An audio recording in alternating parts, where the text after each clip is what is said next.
Hey guys, Frank here. Welcome back to the Stargazer Man channel.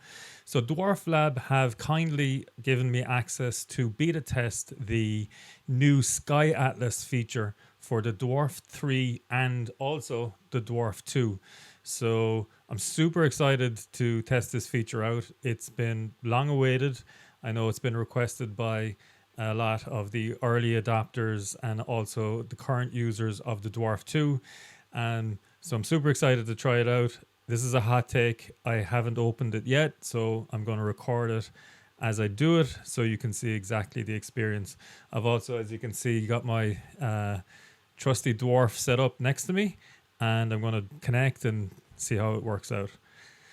So I am sharing my screen. I can see I have my phone here, so you're going to see exactly the process as I go through it.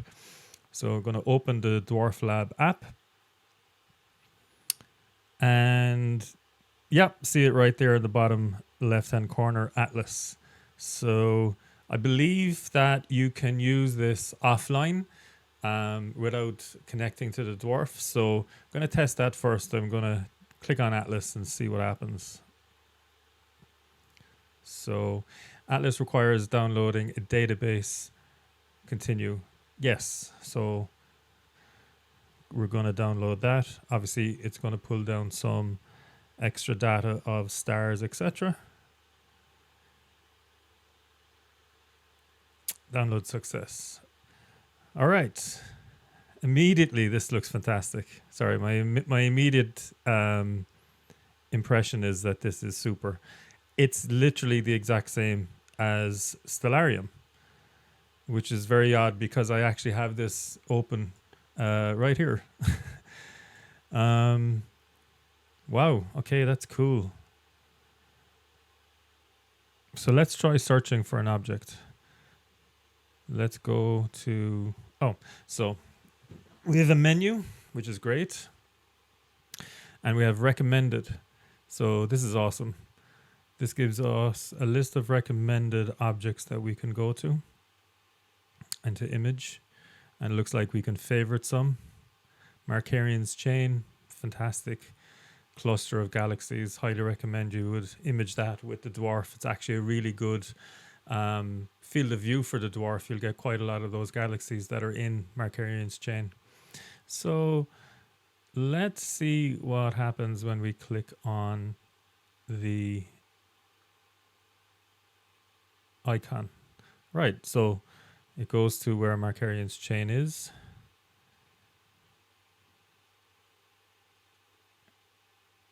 And that's pretty cool.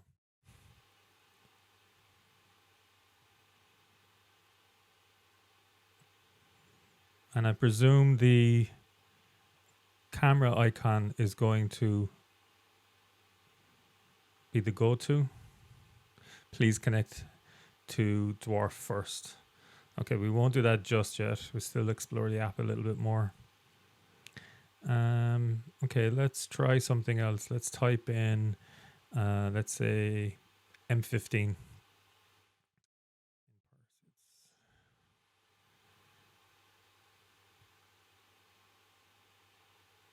M15. Okay, cool. It's below the horizon, which is correct. Do we have any time feature on this? It would be interesting to see if I've selected an object, what time it would arise at. So obviously we have a compass in the middle. We have our 1920, which is the current time at the bottom. Oops, I just realized you can't see that. So let me adjust this a little bit. Okay.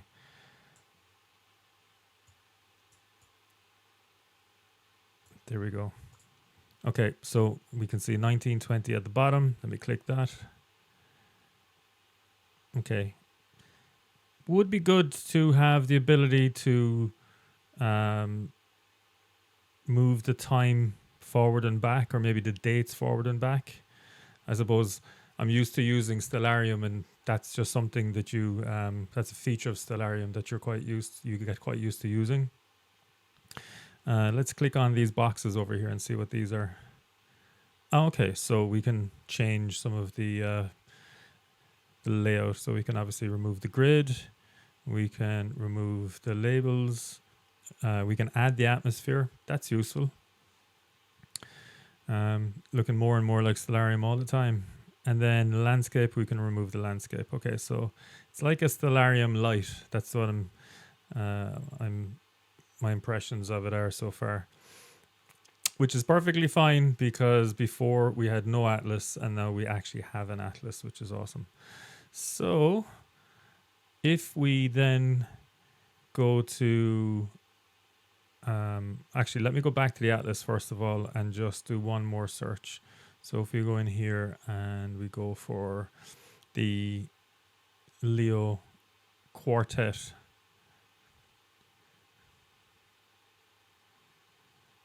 as opposed to the Leo triplet, which are down around this area.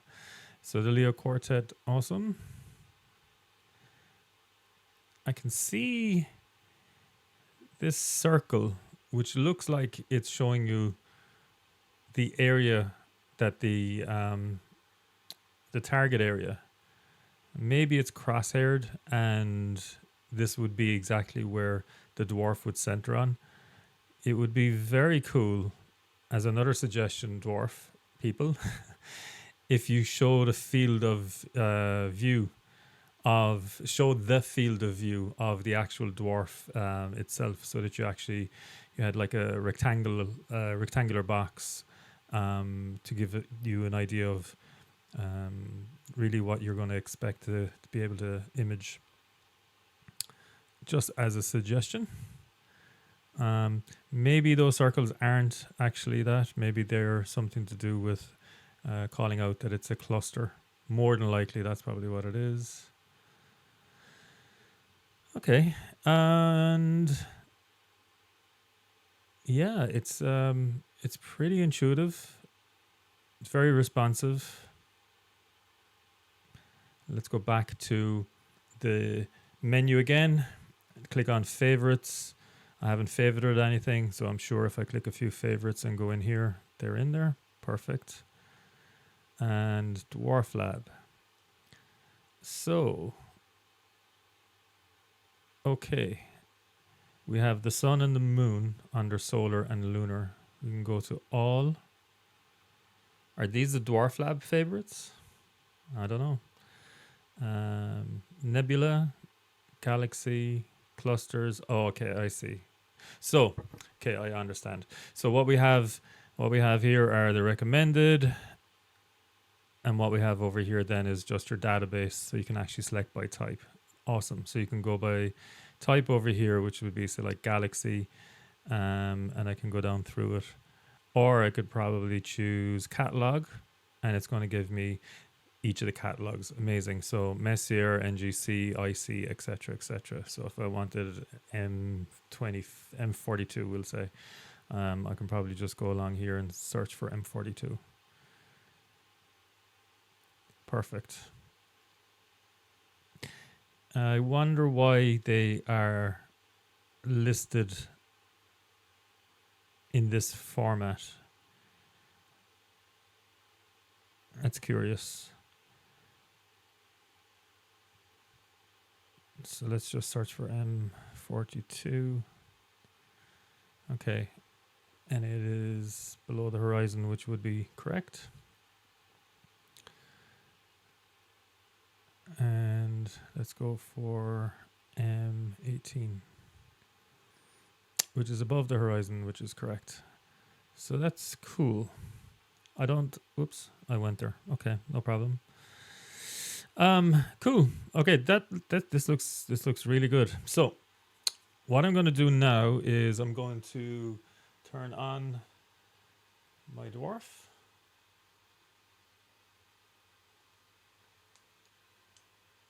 So that's powered on, and I'll hit connect.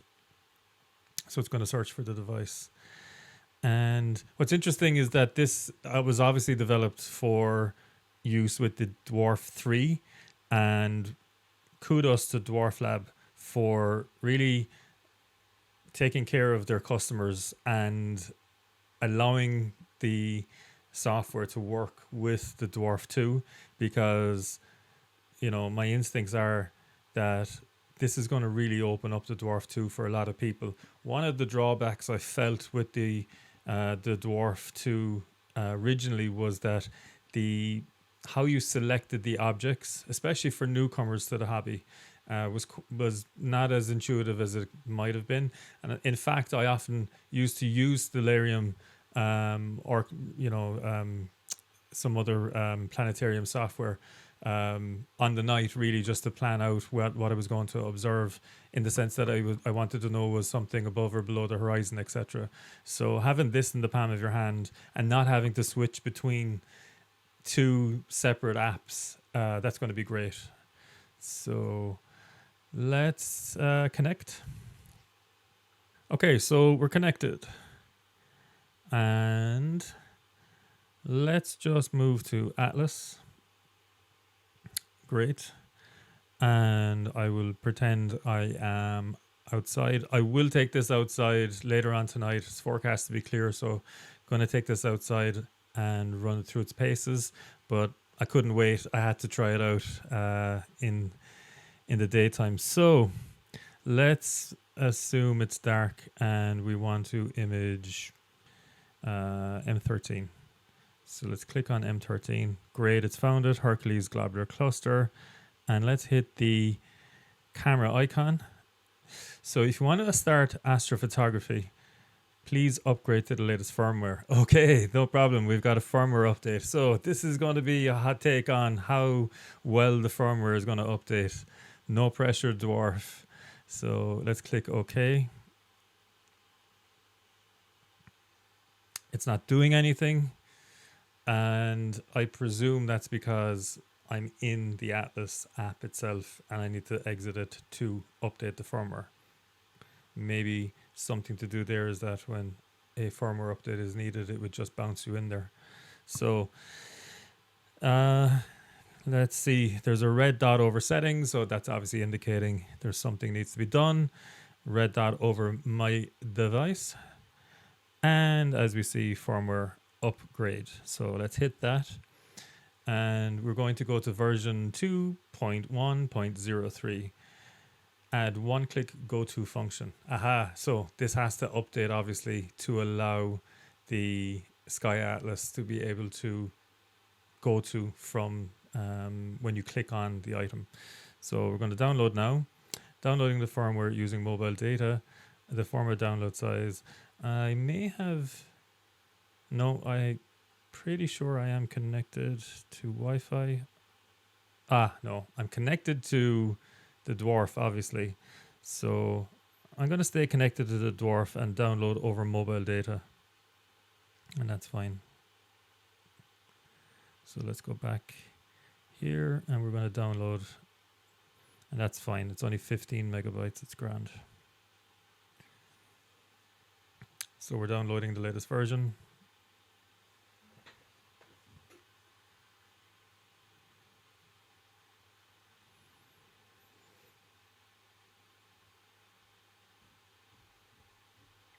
And we're upgrading.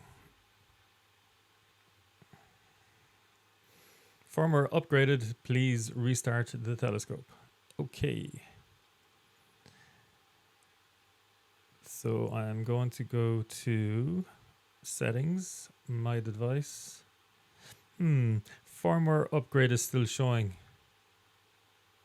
So maybe I do want to exit because I've already upgraded. So maybe something here as a suggestion is that once you've actually updated the firmware, it removes this red dot. So then, and potentially once you've updated the firmware, if it needs to reboot, that should potentially be an option on the screen. Just hit, reboot now or later or whatever. So I'll go to my settings and I'll go to my device and then reboot. Are you sure you want to reboot your device now? Yes, I do. Reboot now. Great. And I can see it starting to reboot.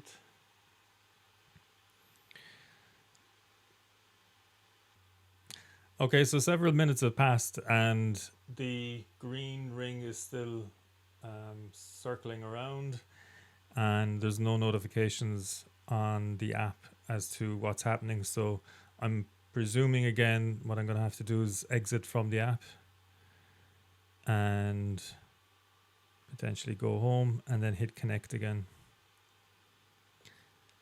And it's found the device and it's now going to connect. So maybe another suggestion is once you hit reboot that it would automatically click into connecting and then go through this rather than you having to back out of the app. Maybe just go straight to connecting, because shutdown obviously is different to reboot.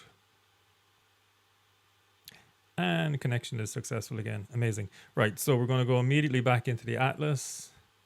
And let's go back over to, what was it again? Oh yeah, M13. And we'll just click out of it for a minute and select something else. Oh, that's actually really cool. You can select stars. We'll test that in a moment. So right now, let's actually go to M13 again. And it's found it. And let's click on the camera icon and see what happens. Point the lens to a cloudless sky with dense stars, ensuring there are no obstructions. Okay, so it's looking to calibrate. Obviously, it's not going to calibrate now because it's inside. So maybe if I hit cancel, we'll see what happens. Absolutely nothing. Okay, so it's literally saying to me, I must calibrate before I can go to this object, which is fair enough. So it's trying to calibrate now, and obviously it's going to fail, but we'll try this out later and see how well it finds the target. I've genuinely never had any issues with the Dwarf 2 actually locating a target, which is really surprising. I've tested out other smart scopes, and you know, at least a couple of times there's been issues, but every single time I've focused correctly and had the dwarf pointing, you know, the altitude pointing in 45 degrees. So the setup that usually works best for me is, I can move this. Setup that works best for me obviously is you have it in the home position, and I usually would have the altitude barrel at about 45 degrees, and obviously pointing at an area that's pretty dense in stars with no obstructions. And just I think the key obviously all the time is make sure that you're in focus. If you try to calibrate and you're not in focus, it's just not going to work.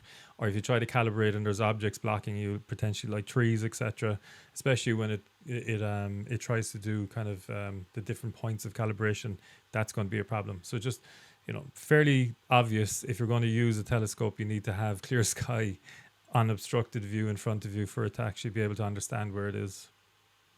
Okay, so I'm just going to go into photo mode here and see. Oh, let me move this.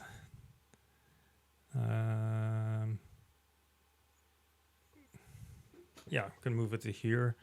So I just want to go into focus mode really just to see are there any updates within this UI.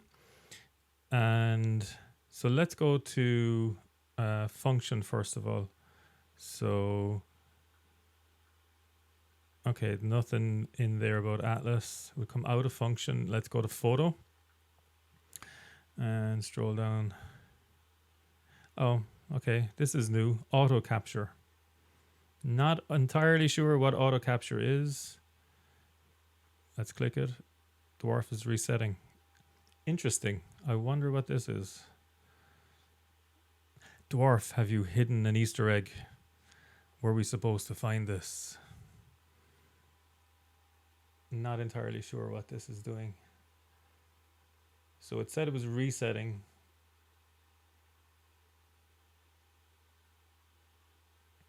And it has reset. Let's leave an open question to Dwarf as to what the function is and come back to that later. So let's move from that into more familiar territory, which is Astro. Great. So I've gone into Astro mode and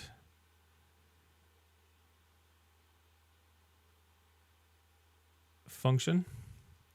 So we have our usual menu of darks, calibration, Atlas. Okay, so there's Atlas, right? So we're in Astro mode, and we hit on the feature, and we go to Atlas, and it takes us to Atlas. Oh, right, and it actually gives us a really nice landscape view this time. So that's great.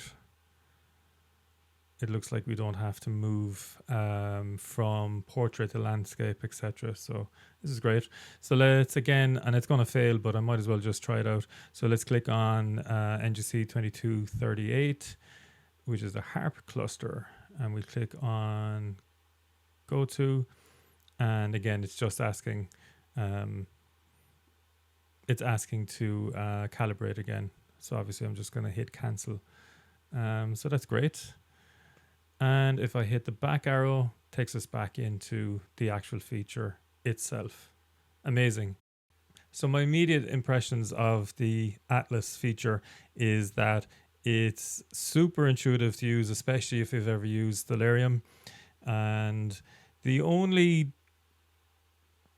I won't say it's a drawback, but the only feature that I think would be really useful within this is to have something to allow you to select an object and move the time forward and backward, so that you could track and see when an object is going to be crossing the meridian, or when an object is going to rise and set. That would be useful, because it would help you then to actually personally plan your own observing session or your own imaging session. And then the other nice thing to have would be maybe a box, a field of view indicator actually on the screen itself that will show you the area that you can image. Again, this just would be really nice, because you'd be able to figure out exactly where you need to go to frame a particular region that you're interested in imaging. So I'm going to leave it for now and wait until there's stars in the sky and check it out then. Just before we go outside, I wanted to show you what I mean by the field of view simulator. So I have this set up in Stellarium, and I'll show you in a second how you can do this yourself. It's very, very useful, because you can zoom around the sky and you can, see will an object or a set of objects be a nice fit for the dwarf field of view. And an example here is Markarian's chain.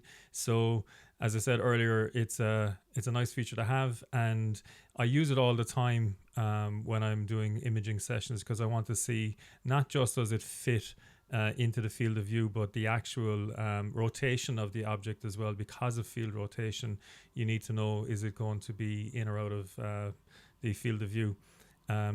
There's a really good user guide that was added to the Dwarf website. So if you head to the Dwarf website and then you go to the help center and the table of contents, there's a bunch of articles in here that are written by people for various different things, like polar aligning the dwarf, etc., etc.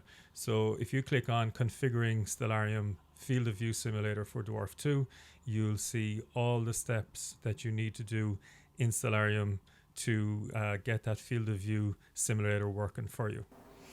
So the weather forecast was wrong.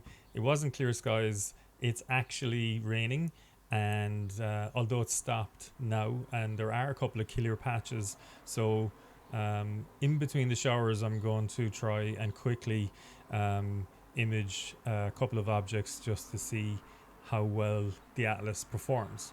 So just waiting for it to connect, and we should be good to go. So we have connection successful. Awesome. So I'm just going to go immediately. I'm not going to do any calibration yet, right? I'm going to go immediately into Atlas. It's always nice just to see this pop up. So I'm going to look up. Okay, we have. All right, Vega is pretty bright and visible. So I'm going to just test out first on Vega. So point the lenses. Grand. We've done that before. So, okay, I noticed there it's now autofocusing, which is pretty cool, and it's calibrating. So Yeah, that's cool. So we don't have to autofocus. That's always a kind of a step I think people miss. Really, is before they calibrate, they need to autofocus. Because if you don't have, as I said, if you don't have proper focus, you're never going to be able to get proper calibration. So it's good that it does that first.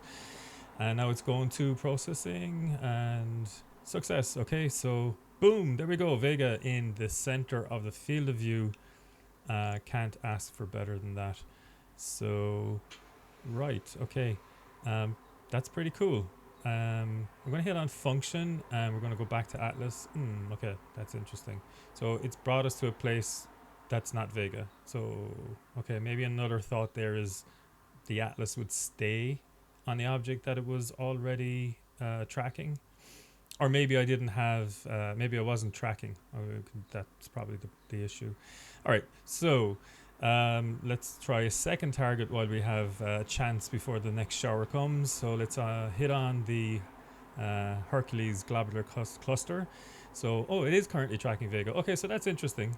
Yeah, then maybe that's another issue, really, is that when you come out of the view, sorry, when you stop imaging, that the Atlas would kind of stay on the object that you were on. Anyway, so it's go to processing, and we're swinging it back around. Looks like it's going to the right direction, and go to success. Wow, that's super fast. I think that's faster than it normally is. And I can, yeah, I'll just get the function out of the way here. So yeah, that's M13 for sure. And okay, so I'm just going to go through the usual settings, and we're going to go to the shutter speed. I'm going to increase this to, you know, maximum. I'm not looking for anything fancy. This is just really a pure test to see does the tracking stack up. And through the magic of editing, I'm going to speed this up, and I'm happy to say that the initial test outside under the stars worked perfectly. So after that successful test last night, I had an idea to try out the Atlas on the sun. I'm not sure if it's going to work, but that's the whole point of testing. And as you can see, I have the Dwarf set up and ready to go. You'll see that I have the Dwarf set up on this little Z mount from Move Shoot Move. It was designed by the late great Alan Wallace. It's a fantastic little accessory, I find, especially for the Dwarf as well, because if you want to polar align, obviously you can use it. It's quite small, very lightweight, extremely sturdy. As I said, super well designed. Alan put a lot of thought into this. It's got these little tighteners as well that have got like spring mounted mechanism in them, so you can actually move the locking nut out of the way of the device, so it doesn't hit anything when it's moving. There's two versions of this. This one is the Z mount, and then you also have the V mount, and the link is in the description. Okay, so let's test it out. I'm gonna turn on the Dwarf, and then I'm going to open the app and connect and see does it find the sun in the Atlas. Right, so the first thing that I'm going to do is, we've already connected, so the first thing that I'm going to do is hit photo, and I'm using the lovely split screen where you have the wide field of view and the telephoto, and we can actually just zoom in on the sun. Obviously the filters are on, and just nudge it over a little bit more here, and we have the sun in the center. Okay, so that's kind of what we need to do first of all, I'm presuming, but I'm going to move it out of the way. I'm going to go, you know, couple of degrees left and down, and then I'm going to hit Astro. So we'll go into Atlas and search for we'll just manually pan across here and find the sun. Where are you, sun? There you go. Okay, so we're going to hit on sun to tell it to go to, and hit the camera icon. Okay, so it's saying place the dwarf device on a flat surface, ensuring it's leveled within a 3-degree tilt. Ensure that the ND filters are applied on both lenses to protect the CMOS from damage. In the app, move the sun to the center of the telephoto view. So that's actually what we had done already. So I'm going to click done already, even though it's not centered, just to see what happens. Oh, and it's saying success. So seems like we've spoofed it, and now it just thinks that it's pointed at the sun, although there's actually no sun in the field of view. Okay, so let's just go to the menu and click on sun again to try it properly. So now what we want to do is the do it now part, which is we're actually going to now go and do what we should have done the first time, which is actually manually center when we were told to. So I'm going to just stop the tracking there, and we're going to go back into our kind of find mode. It's way overexposed. That's okay. We have the filters on, so there's no damage to the sensors or anything like that. So let's just go back into Atlas, and then I'll just go back in and select the sun again and hit the photo icon, so we're doing it correctly. And boom. Okay, great. It's now realized. Okay, and it's actually even centering the sun itself. Perfect. Okay, so yes, this is proper success. And it's tracking great. Obviously the color is wrong. I was a couple of sunspots there. Nice. Obviously the color is wrong. Not worried about that because we have the IR filter setting wrong, but it was just a test to see would it actually go to the sun manually. Okay, so although it doesn't go to the sun from the Sky Atlas, that's still not a problem really, because the Dwarf has the wide angle view where you're actually able to really see where the sun is, and then just, as you've seen in the video, quite simply move around until you can center it. And what it looks like is that once you've it centered, it'll just automatically start tracking. So that's pretty cool. So again, overall, a wonderful update, especially for the Dwarf 2. I'm really excited to see its capabilities in the D3 when they become available. If you're interested in purchasing the Dwarf 2 or the Dwarf 3, please check out my affiliate links in the description. Really helps out the channel. Thanks for watching. Clear skies and keep looking up.